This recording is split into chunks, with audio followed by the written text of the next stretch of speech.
We'll talk about understanding RxJS error handling.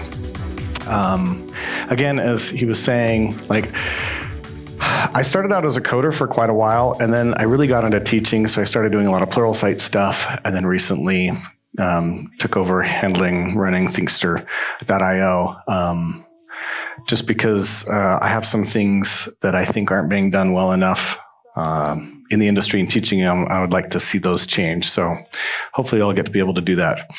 But I really want to talk about exception handling. And I think when you talk about exception handling, or really any concept, it's really good to stop for a second and say, what exactly is this? So what is exception handling? What are we talking about?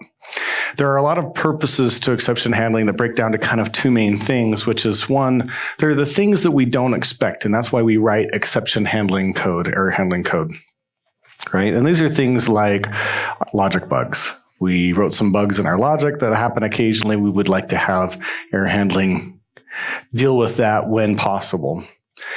Things like network failures that we're not expecting, right? We're not expecting servers to go down all the time, so having exception handling around that. We might get our config wrong. We might glue some of the pieces together, and so we start getting exceptions because stuff isn't working. And of course, lots of other things. But then there are the things that we do expect. So that, again, this could be network failures. It appears on both lists. Sometimes we do think that we're going to be having flaky servers, so we want to be able to deal with that. We can get bad data, and we could know that we might be getting bad data. And lots of times it's nice if we can just, deal with that in standard ways and actually try to import that. When the import doesn't work, we have some sort of control flow, but sometimes that just doesn't work and we have to use exception handling. Then we also have flow hiding as exceptions. And a really good example of this is if we get back, say, a 403 error, somebody logs in incorrectly. Depending on the library that we're using, it shows up as an actual exception, but the reality is we just need to take a particular path. That's one example, but there are plenty of other examples where we're using a library that's throwing an exception, but we expect that this exception can happen, and we want to take certain paths. In general, we shouldn't try to code that way because exception handling usually is far less efficient than other methods. But those are things that we do expect. So when I first started learning RxJS, I had this problem.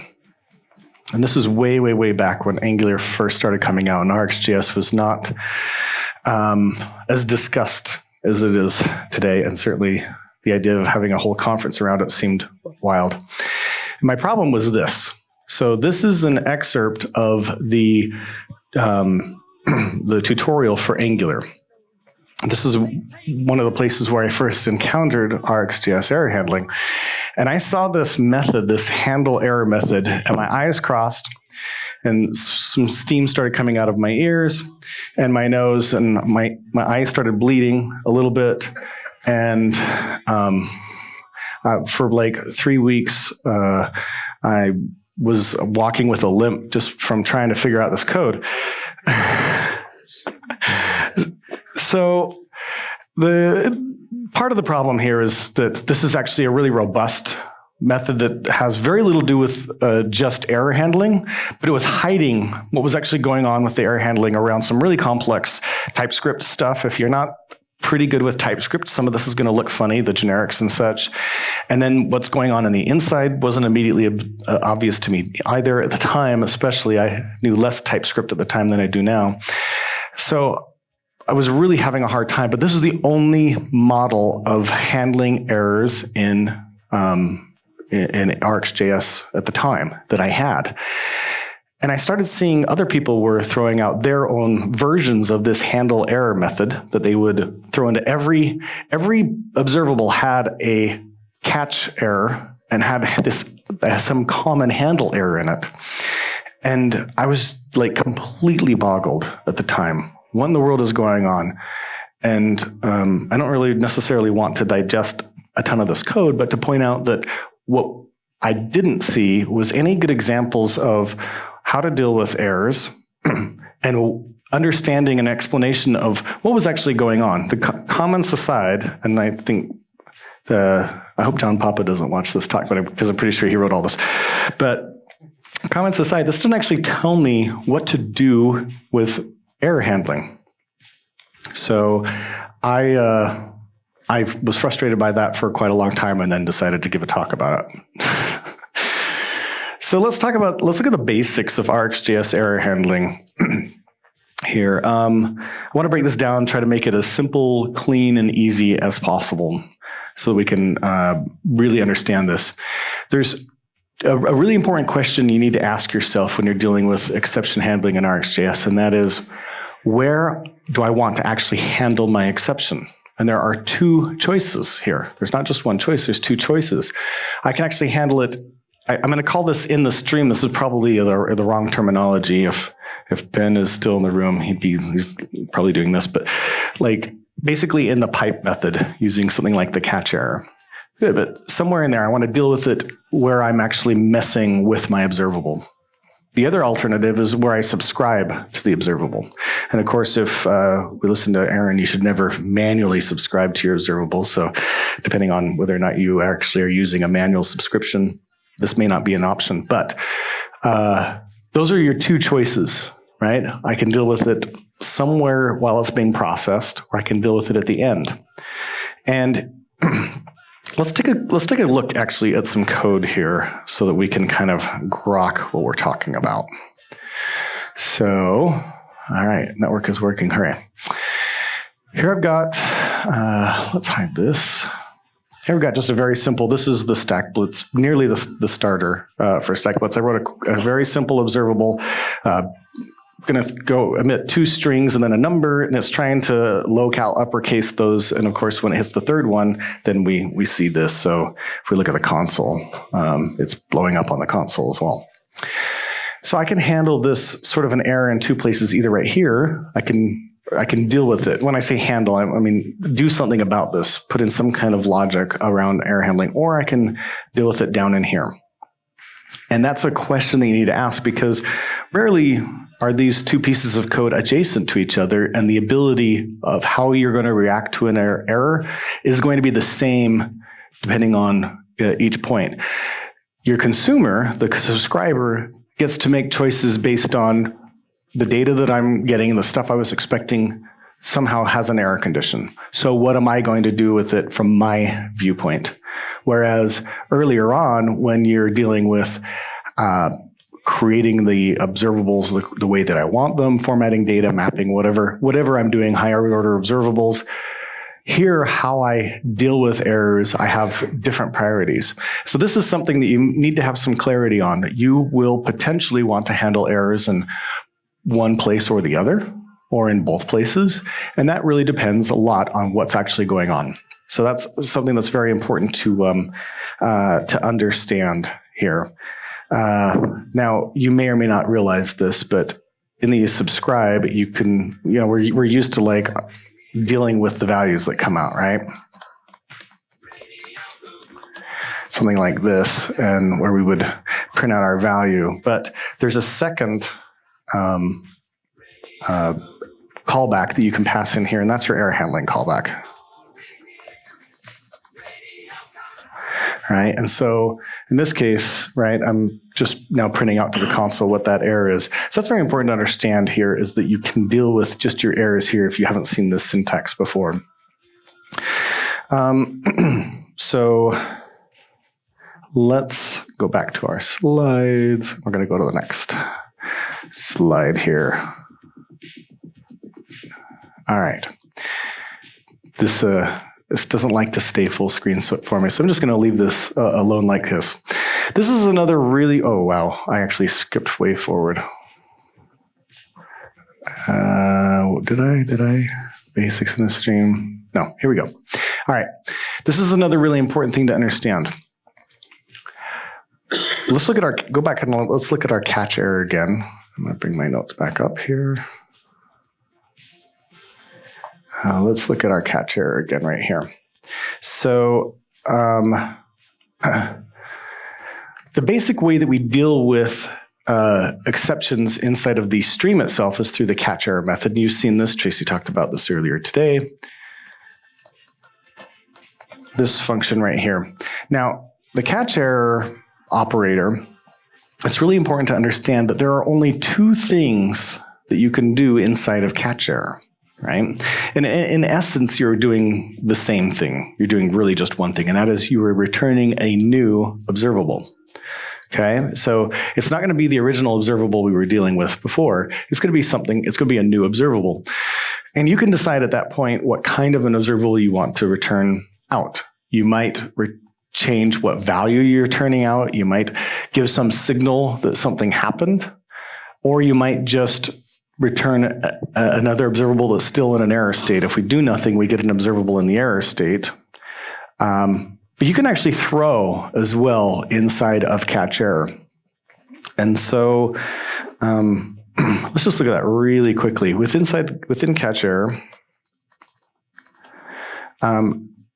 you can, this is the other thing that was really frustrating to me was when I started playing around with this is TypeScript constantly complaining at me about, no, you don't have it right, you don't have it right, you don't have it right. Understanding that if I type my observable, so this observable is actually typed as a number or string is what it's gonna get back. So if I hover over here, it's gonna tell me, and this is also one thing that I love is how readable these pop-ups are that TypeScript gives me, and trying to grok through this, and it ends up being really frustrating. So what it really is saying is when you return an observable out, TypeScript wants that observable that's coming out to match the types of the original observable that you're creating out to begin with. Most of the time, the code doesn't care, right? The JavaScript is gonna transpile down to JavaScript, and it's mostly gonna just happen anyway. But your TypeScript will constantly complain at you if you don't match it up. So we can just throw out a new observable, and if I do that, I've matched the type, so I don't get any TypeScript complaints. But I've also matched that one option that I can do, which is I could just return out another observable. There is an error called, or an operator called throw error, which just creates, why is this expected? Oh, you have to pass it in a message. All right. So what this does is this creates an observable that is in an error state. Right? Now, the fact that we're in catch error means we're already in an observable that is in an error state. But as I'm going to show you later on, there's some things we can do about that. So that's one thing that we can do is return an observable in an error state. But those are the two options. You return an observable in an error state. And I'll show you in a minute that there's shorthand for this as well. So that is really important to understand, that your job inside of catch error is to return an observable. All right, let's go back to here and move on.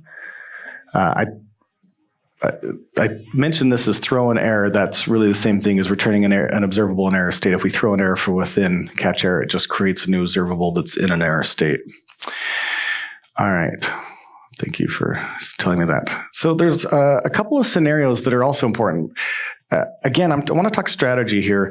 We talked about the strategy of where do I want to handle my error, and understanding what I can do within catch error or what I can do within subscribe. And there are two scenarios that you will find yourself in commonly, and how you think about how to handle the errors really is determined a lot by these scenarios. And there's just the basic scenarios is I either have one value or I have a stream of values. Right? If I'm getting back one value, then my error handling strategy is likely very different than if I'm getting out a stream of values. For example, if I am watching clicks of the mouse, right? I don't want errors potentially to just throw me into a place where I'm not able to watch the clicks anymore, because now my application isn't working. Whereas if I'm doing one value, that's often maybe something like an HTTP request. And if that errors, then I might do some control flow or something else. So understanding these two scenarios really can determine a lot about how you're going to handle your errors. So this leads us to what are the three basic strategies for exception handling. And of everything that I'm going to talk about today, this is the stuff that I would like you to remember. There are three basic strategies for exception handling in RxJS. The first one is retry. right? So in retry, we're going to somehow tell the original observable to just go at it one more time, do it again, right? This works a lot really well if we're making an HTTP request with a flaky server and we think, hey, there's a really good chance if I just try it again, things could work. There's a lot of scenarios where retry would make sense. The next strategy is catch and rethrow. And as I was saying before when we were looking at the code over here, it doesn't, you'd think, hey, I'm right here, I have an observable that is now in an error state. So if throwing a new observable that's in an error state doesn't really make any sense, I'm doing the same thing, why am I wasting my time? But there is a lot of value to catching and rethrowing, right? We can add more context to what we're doing. And I'm going to talk about this more in depth. The final scenario or strategy, is catch and replace. So in this case, this is I'm going to get out of the error condition, the error state. I've got a observable that is now in an error state. And Tracy mentioned this morning as well. You know, observables either are in the operating state, the final state, or they're in an error state. And once an observable gets into the error state or the final state, that's done. It cannot go back. So you have to create a new observable, which is why the replace is there. We're going to replace our observable with the new observable that is not in an error state. So this is the third strategy, is to change react because of an error and put something else out and turn out a new observable with some new kind of value. So let's look at each of these strategies in depth. Let's look at retry. Here in retry, we're going to look at a little bit of code as well. All right. Hit that again. Okay. So what I've got here is I've got this function that's just basically going to throw on the first try, not on the second. That's simulating basically a flaky server for an HTTP request. The kind of thing where sometimes it doesn't work and sometimes it does. So I've got a very simple observable with 3 values going through, and I'm going to pipe that. And on the first one, I'm going to throw, right? So I'm basically getting an error the first time this happens. Now, retry lets us say, hey, I think they're just doing everything again is going to be successful for me. And the retry operator is extremely simple. You just give it a parameter that says how many times you'd like to retry. Very common to put like 1, 2, or 1 or 2 or 3 in there, but we can also do something like infinity. And it will just retry an infinite number of times. That may or may not be a good idea, but we can just put in 1 in this case because it's going to go. So now our output was fine. When we didn't have retry, we're erroring out. The minute we put retry in, it tries the second time, and the second time it passes, it doesn't throw an error. So that's retry. Tracy mentioned retry when, and I found retry when to be a really confusing operator. This is a flavor of retry. I kind of feel like, is Ben in the room? Been here. Like there's something missing here. We need an overload for retry when. Retry when is there's this class of observable that I encountered as I learned more and more in RxJS, which is, hey, here's this observable that's going to pop out an emitted value, and the whole point of that is just to signal something. These signaling observers, and so these when functions tend to involve that. Basically, what retry when says is, pass into me an observable, and when some emission, when a value comes through that observable, then I will go ahead and initiate the retry.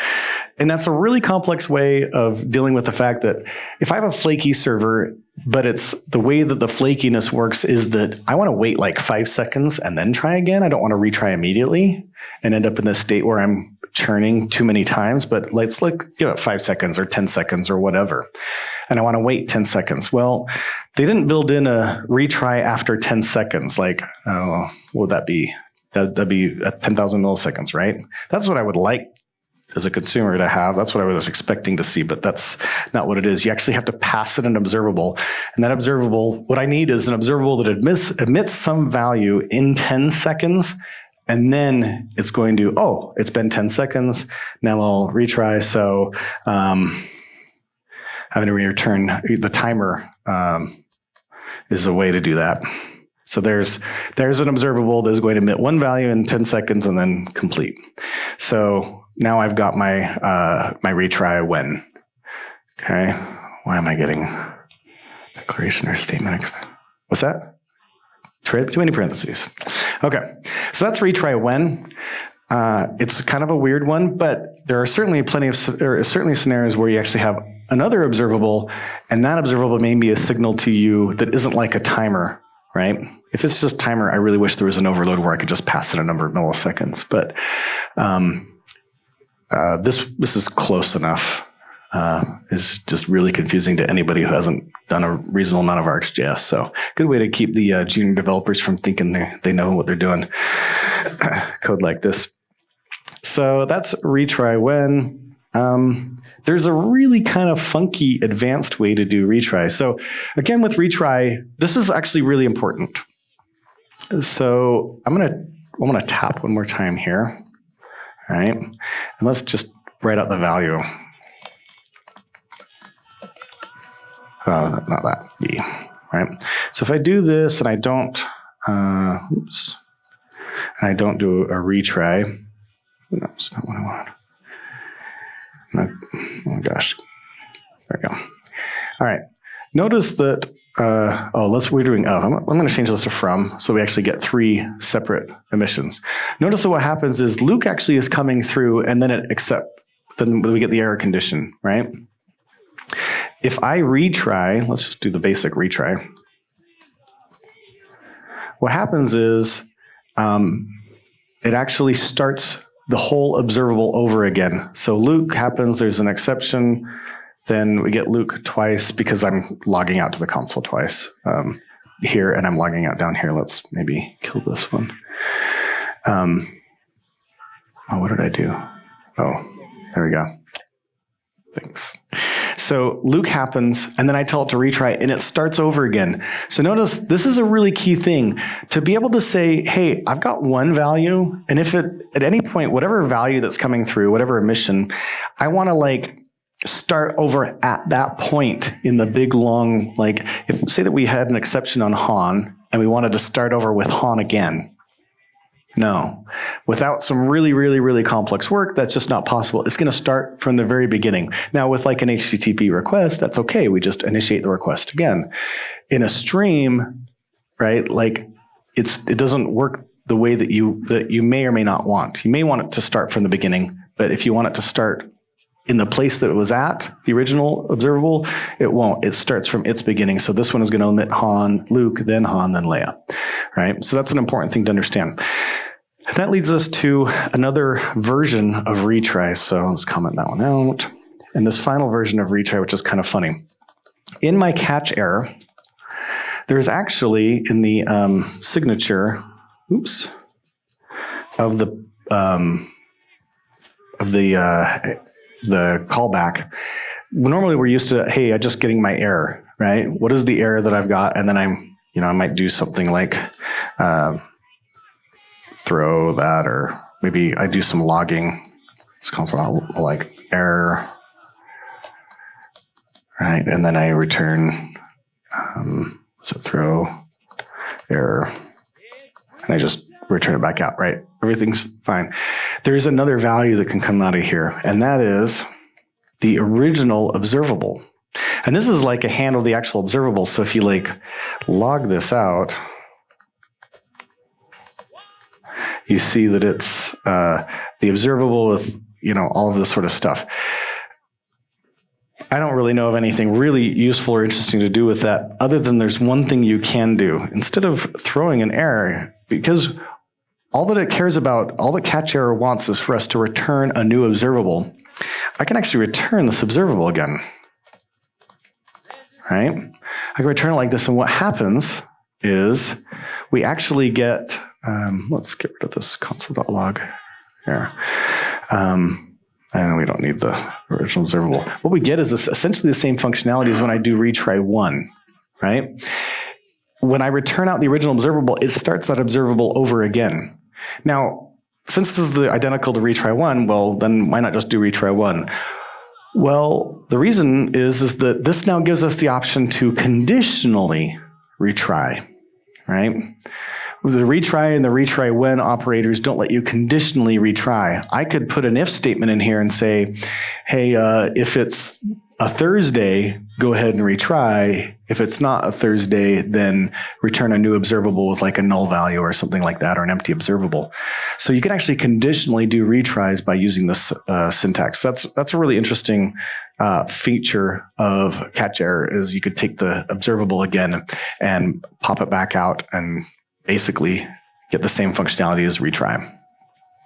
You could also get more complex with your retry logic, right? Like, I'm going to retry a couple of times, but if the second time, if it took this long, then I'm not going to try again or something.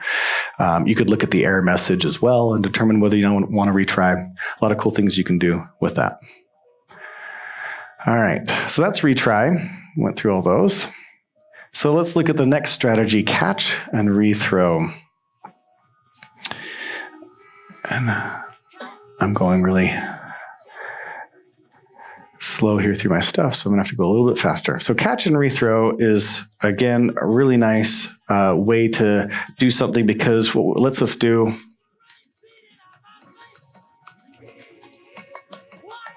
I really like things lined up,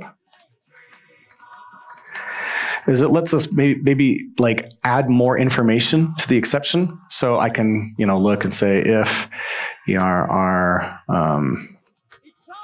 equals, maybe like look at the status, right?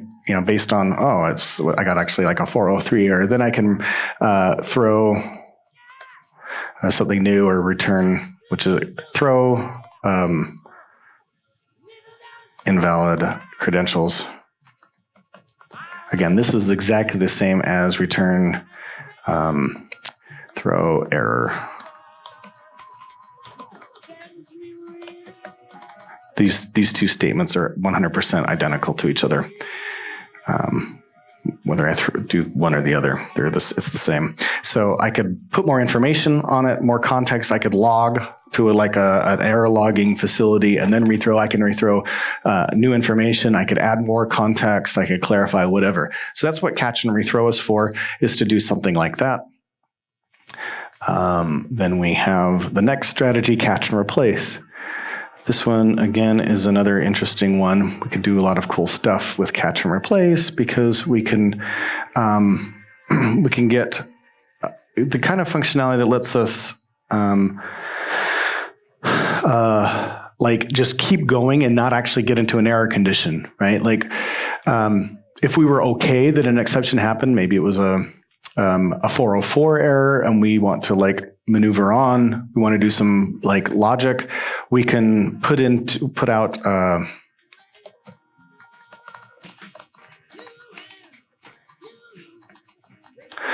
we can return of a null, right? Or if I don't even want to return a value, return empty, right? I can do that as well. In which case, again, because this one throws on the very first time, but I could put like an if statement around if ERR num is 500, then I can return a specific value here, right? I might return, I might actually throw in that case, and then otherwise I'm return of something else, right? Problem.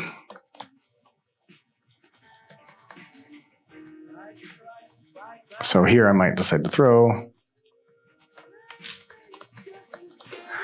and here I might decide to return the string problem, right? So these are the options. This is what catch and rethrow lets me do. And that strategy is very useful. Again, going back to what we're showing out here, if I'm only going to throw an exception on like the third one, right? If I do this and instead of this, I say map, let's map this.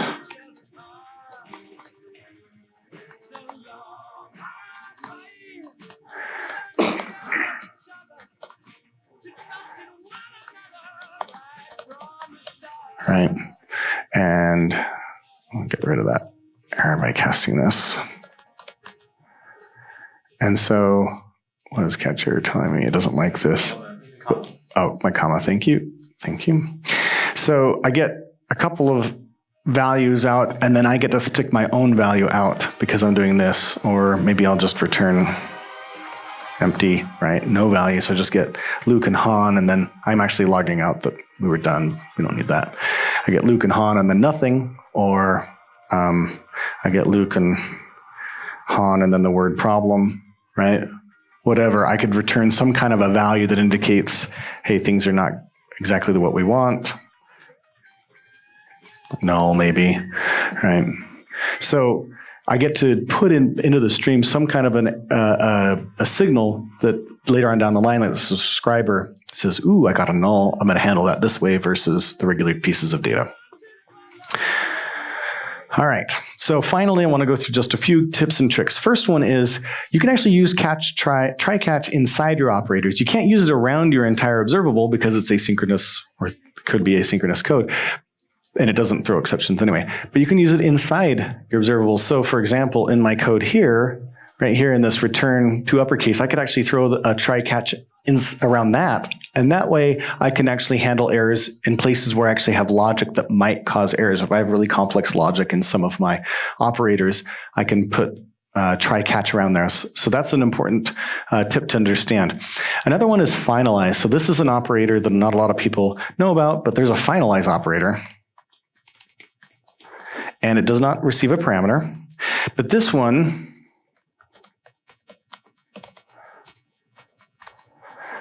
it's kind of like tap. You just do side effects. You don't. This happens when we're either in the error state or in the done state. So whether or not I am actually returning a value, or if I'm getting an exception, whatever it is, this still executes. So I can do something whether I'm done or I have an error. So that's very useful under certain conditions. And finally, this on error resume next. This is a creation operator. So up here where I did from, instead of doing from, I can actually do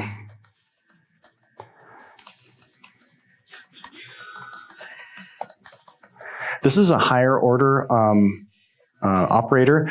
And basically I can put multiple streams in here, and what it does is it sequentially executes the streams or the observables. And when one observable has an error, it just goes to the next observable. And then it subscribes to that one. And when that one throws an error, then it goes to the next observable. So this is a way to, if you say have one server that is flaky, but you like their data better, you can try that. And if that one fails, then you can say, all right, go to the one that's safer, but maybe it takes longer, right? So that's a really cool creation operator, is to be able to create this. You put multiple observables into it, and then they execute one at a time, but it only moves on when the current observable throws an error.